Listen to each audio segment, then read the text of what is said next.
میرے ساتھ بہت سارے لوگ نا تصویریں کھنچواتے ہیں، حالانکہ میں زیادہ قائل نہیں فوٹو کا، شاید آج تک میں نے ڈیمانڈ نہیں کی کہ میری فوٹو کھینچو، اور ہو سکتا ہے مطلب یہ کوئی کنفرم نہیں، لیکن میری دانش بینش میں ایسا نہیں کہ میں نے کبھی اپنے ہاتھ سے فوٹو بھی کھینچی ہو، مزاج نہیں، طبیعت نہیں، دلچسپی نہیں۔ لیکن میرے گاؤں کا ایک موچی ہے، جوتے گانٹتا ہے، اس شخص نے 4 بیٹیاں بیائی ہیں جوتے گانٹ کے، اور میرے ابا جی بتایا کرتے تھے کہ جن دنوں نا دھیلا چونی جوتا گانٹنے، اب تو جوتے کوئی گنڈواتا ہی نہیں، اب تو گانٹنے کا رواج نہیں، اب تو بچے نئے لیتے ہیں، تو جوتا گانٹنے کے لیے جب اس کو دیتے تھے تو چونی اگر اس کی ہوتی تھی نا تو اس کو کہتے تھے نا روپیہ تو رکھ لے، تو کہتا کیوں رکھوں جی، میری چونیاں تو میں نے چونی لے لی، اور ناراض ہو جاتا تھا۔ 4 بیٹیوں کی شادی کی ہے اس نے، پھر اللہ نے اسے عمرہ بھی کرایا، اور آج بھی وہیں بیٹھا ہے۔ تو میں جب گاؤں جاتا تو میں کہتا ہوں چاچا میں تیرے ساتھ تصویر کھنچوانی ہے، تو مجھے کہتے ہیں پتر میرا تو منہ بھی نہیں تو گیا میرے ساتھ فوٹو، تو میں کہتا ہوں یار تو ایک انسان ہے، تو ایک مثال ہے، جس بندے نے ہاتھ پھیلانے سے نفرت کی ہو، اب تو چندہ ہی چندہ رہ گیا، چندہ ہی چندہ، اس کے علاوہ اللہ معاف کرے کوئی دوسری شے۔ میں گلاسکو میں تھا تو مجھے ایک صاحب کہنے لگے آپ نے کوئی اعلان شلان نہیں کرنا، مدرسہ نہیں ہے؟ میں نے کہا مدرسے بڑے ہیں پر اللہ کا فضل ہے، کیونکہ وہ نبی کریم کے نام کے ہیں تو ہمیں کبھی کمی کوئی نہیں آئی، کبھی نہیں کمزوری آئی، رونے کا مزاج بھی نہیں، وہ چل رہا ہے مدرسہ۔ تو میں نے کہا آپ کیا سمجھتے ہیں جو یہاں آیا ہے وہ چندے لے نہیں آیا ہے؟ کیا مزاج آپ لوگوں نے بنا لیا، اس سے نکلیں۔ وہ بھی کوئی قومیں ہوتی ہیں جو ہر وقت ہاتھ پھیلا کے رکھتی ہیں۔ قرآن مجید نے صحابہ کی تعریف کی، لا یسألون الناس الحافا، وہ لپٹ لپٹ کر سوال نہیں کرتے۔ یہ اصحاب صفا کی بات کی قرآن پاک نے، لپٹ لپٹ کر سوال، خبردار تھوڑے پہ گزارا کرنا سیکھو، عزت کی زندگی جیو گے۔ اور نوجوان بالخصوص یاد رکھیں، اگر وقار سے جینا ہے، سار اٹھا کے جینا ہے اور مطمئن زندگی گزارنی ہے تو پھر اس بات پہ راضی ہو جاؤ جو اللہ نے ہمیں عطا کیا ہے۔ پھر تیرا 5 مرلے کا مکان، اگر تو نے فراڈ کا مکان خریدا ہے نا 6 کنال کا، تو اس سے تیرا 5 مرلے کا وقار والا گھر بڑا شاندار۔ عزت کے ساتھ اگر جینا چاہتے ہو، حاتم تائی سے کسی نے کہا تھا کبھی تو نے اپنے سے بڑا سخی بھی دیکھا ہے؟ حاتم تائی کا نام ہے نا آج تک سخاوت میں، اپنے سے بڑا سخی بھی دیکھا ہے؟ اس نے کہا دیکھا ہے۔ کون سا؟ کہنے لگا میں نے ایک دفعہ اپنے سارے شہر کی دعوت پکائی تو میں چہرے پہ نقاب اوڑھ کے نکلا کہ پتہ کروں کوئی آدمی رہ تو نہیں گیا۔ تو جب میں جنگل میں گیا تو میں نے ایک بابے کو لکڑیاں کاٹتے دیکھا۔ سب لوگ اس زمانے کے جتنے پڑھے لکھے شعراء ادیب سب میں نے بلائے، بابا لکڑیاں کاٹ رہا تھا، توجہ ہے میری بات پر؟ کہتے میں اس کے قریب گیا، چہرے پہ نقاب تھا، میں نے کہا بابا جی آپ کو نہیں پتا آج حاتم تائی کی دعوت ہے؟ کہنے لگا بیٹے پتہ ہے، تو میں نے کہا جانا نہیں؟ کہتے بابے نے عجیب جواب دیا، کہنے لگا مجھے نا اپنے ہاتھوں کی کمائی کا چسکا لگ گیا۔ کس کا چسکا؟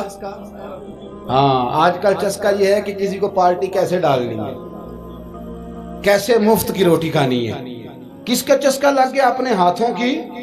بولیے۔ میرے نا مدرسے میں ایک لائق بچہ پڑھتا ہے، مالدار گھرانے کا تھا، تو تھوڑی سی نا آپ کو پتہ ہے دوران طالب علمی ہمیں بھی بڑے بہانے آتے تھے، تو یہ چیزیں یاد آتی ہیں، تو تھوڑا آگے پیچھے ہوتا تھا۔ مدرسے میں کام ہو رہا تھا تو میں اس کو کھڑکی میں لے کے کھڑا ہو گیا، میں نے کہا بیٹے ایک چیز تجھے دکھانی ہے، جب تیرے سامنے بھنا ہوا گوشت رکھا جاتا ہے تو نخرے کرتا ہے، ادھر بھی آ ایک نظارہ دیکھ۔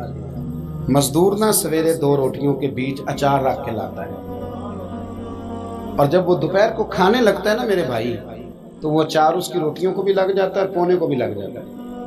لیکن جب دوپہر کا وقت ہوتا ہے تو مٹی سے لتھڑے ہوئے ہاتھ پہلے وہ جا کے ٹوٹی پہ دھوتا ہے، پھر وہ کیا کرتا ہے کہ وہ پانی کا پیالہ خود بھر کے رکھتا ہے، توجہ میری بات پہ رکھیں، پھر وہ زمین پہ بیٹھتا ہے اور جب وہ پونا کھولتا ہے نا، کبھی اسے کھاتے ہوئے دیکھو، یوں محسوس ہوتا ہے کہ دنیا کی ساری نعمتیں اس کے سامنے پڑی ہوئی ہیں، اور ٹیبل پر بیٹھ کر 22,000 کی روٹی کھانے والے اتنا شکر ادا نہیں کرتے جتنا وہ بندہ شکریہ ادا کرتا ہے۔ یا اللہ تیرا شکر ہے، یا اللہ تیرا شکر ہے۔ اور ان کو لفظ نہیں سیدھے پڑھنے آتے، ویسے بھی لفظ تاثیر سے بنتے ہیں تلفظ سے نہیں۔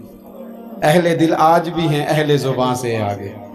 صحیح تلفظ نہیں ادا کرنا آتا، لیکن جب وہ ہاتھ باندھ کے کہتے ہیں نا یا اللہ تیرا شکر ہے، تو یوں محسوس ہوتا ہے کہ روٹی تو اس بندے نے کھائی ہے. کھانا تو، ورنہ شادی کے موقع پر اتنا کھایا نہیں جاتا جتنا تباہ کیا جاتا ہے، کیونکہ مفت کا ہوتا ہے نا، مفت کا. تو یاد رکھیں محنت کی کمائی ایک حسن ہے، ایک وقار ہے. وہ جو بندہ 50 لاکھ روپیہ مہینے کا یا سال کا کماتا ہے وہ تو دیکھتا بھی نہیں بیچارہ پیسوں کو. وہ بینک میں آئے اور بینک سے ہی ساری زندگی اپنی دولت دیکھ سکتا، لیکن جو 600 روپیہ دیہاڑی لیتا ہے نا، اس کو جب شام کو ملتی ہے تو 3 دفعہ ہاتھ صاف کرتا ہے اور 3 دفعہ بسم اللہ شریف پڑھتا ہے اور پھر وہ جیب میں ڈالتا ہے. پھر وہ حساب کرتا ہے کہ 50 کہاں لگانے ہیں، 60 کہاں. تو خودداری سے جیو، باوقار رہو گے، باعزت رہو. حاتم طائی کہتے ہیں مجھے کہنے لگا کہ مجھے ہاتھوں کی کمائی کا چسکا لگ گیا ہے، اب مفت کے دسترخوان پر مجھے مزہ نہیں آتا. تو کہتے ہیں میں تو بس اس کا فدائی ہو گیا. جب میں واپس آنے لگا تو اس نے مجھے آواز دی. میں واپس پلٹا تو کہنے لگا بیٹا آپ بھی دعوت پہ جا رہے ہیں؟ میں نے کہا ہاں. تو اس نے مجھے 5 دینار نکال کے دیے. کہنے لگا یہ لے جاؤ، حاتم طائی کو نہ دینا، وہاں جو آدمی لنگر پکا رہا نا اسے دے دینا. یار بڑے بڑے لوگوں نے روٹی کھانی ہے، چلو میرا بھی حصہ پڑ جائے گا. تو حاتم طائی کہتے ہیں میں گھوڑے سے گر گیا، چہرے سے کپڑا اٹھایا اور میں نے کہا بابا میرے سینے سے لگ، میں تو امیر ہو کے سخی ہوں نا، تو غریب ہو کے بڑا سخی ہے. آج سمجھ آئی ہے تیری سخاوت کی. پڑھیے نا حدیث پاک. حضرت انس بن مالک کہتے ہیں ایک شخص نے آ کے کہا یا رسول اللہ کچھ دیجئے. حضور مجھے کچھ بولیے. اور میرے محبوب کا دروازہ وہ ہے کہ جہاں سے کبھی کوئی خالی گیا ہی نہیں. حضور کچھ دیجئے. تو نبی کریم علیہ السلام نے آج الگ بات کر دی، فرمایا تیرے پاس کچھ بھی نہیں؟ اس نے کہا حضور میرے گھر میں ایک پیالہ ہے اور ایک کمبل ہے اوڑھنے کا. اتنا غریب کو بندہ اس وقت بیٹھے محفل میں جس کے گھر میں ایک ہی پیالہ ہو. جو چپ ہے ان کے بارے میں کیا نظریہ اختیار کرو. کوئی ایسا غریب جس کے گھر میں ایک ہی پیالہ ہو، صرف ایک ہی کمبل ہو. لیکن یہاں بیٹھے میرے سمیت ہر تیسرے بندے کو آپ پوچھ لیں کہ حالات کیا ہیں تو کہے گا دعا کرو. بڑی مشکل ہے. اتنا غریب کوئی بندہ موجود ہے، لیکن آپ کسی کو پوچھ لیں وہ کہے گا جی بس دعا کریں. کوئی ایسا پیر مل جائے جو مجھے اللہ دین کا چراغ دے دے تاکہ نوٹ کسی طریقے آ جائے. اور وہ نعت خاں جو کہتا ہے کہ کون دیتا ہے دینے کو منہ چاہیے، دینے والا ہے سچا، وہ بھی کہتا ہے پہلے 25,000 دو. کوئی تو سٹیج پہ تو کہہ رہا تھا حضور دیتے ہیں، اور یہاں جب تک تیرے اکاؤنٹ میں نہ جائیں تیرا کام ہی نہیں چلتا.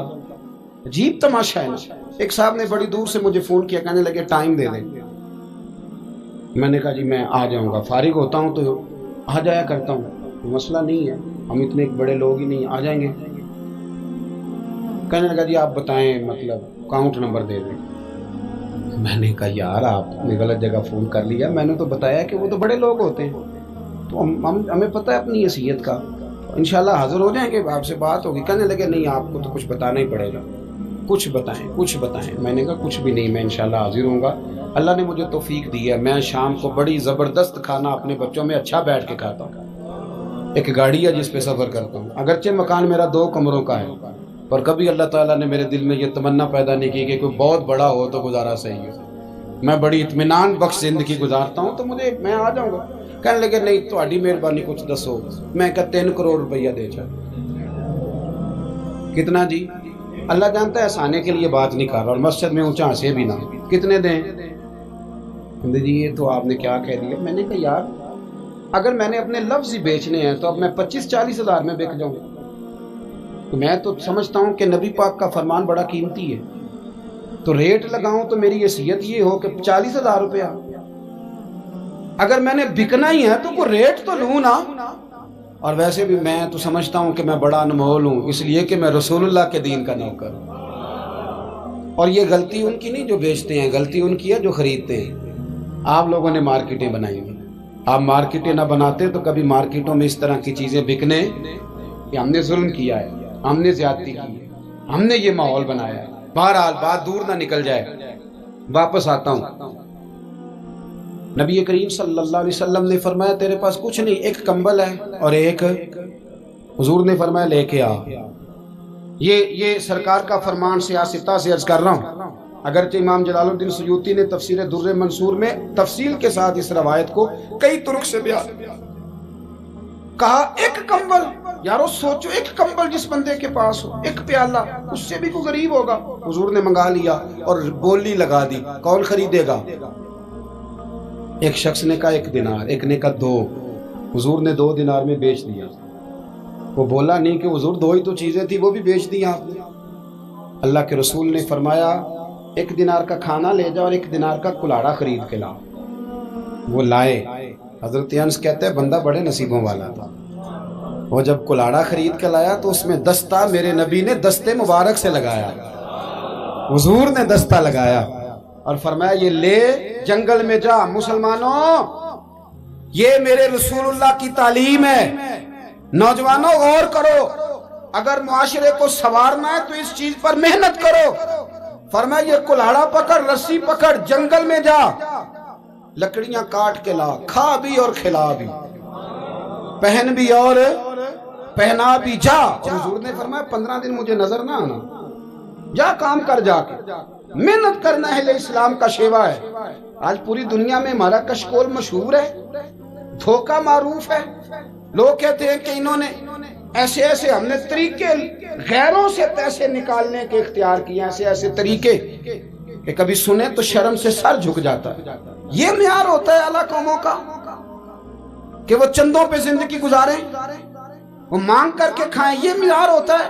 کسی کونے پہ بریک لگتی ہے تو آپ دیکھیں مانگنے والے کتنے زور و شور سے آتے ہیں۔ خدا را محنت کی عادت۔ وہ صحابی چلے گئے، 15 دن کے بعد آئے۔ یہ لفظ امام سیوطی نے لکھے، 15 دنوں کے بعد آئے تو حضور نے فرمایا تیرا حال کیا ہے؟ حضرت انس کہتے ہیں مجھے بھی تجسس تھا کہ پتہ تو چلے۔ تو وہ مسکرائے، عرض کرنے لگے یا رسول اللہ پہلے 1 پیالہ تھا، اب سارے گھر کے برتن بن گئے۔ یا رسول اللہ برکت آپ کی ہے، پہلے 1 کمبل تھا، اب سارے گھر کے بستر بن گئے۔ اور امام سیوطی کہتے ہیں انہوں نے جیب میں ہاتھ ڈالا تو 10 دینار نکالے، عرض کی حضور رکھ لے، میں صحابہ صفا کے لنگر میں حصہ ڈالنے آیا ہوں، یہ قبول کر لے مجھ سے۔ مہربانی فرمائیں، مہربانی، خودداری سے جئیں اور تھوڑے پہ گزارا کریں۔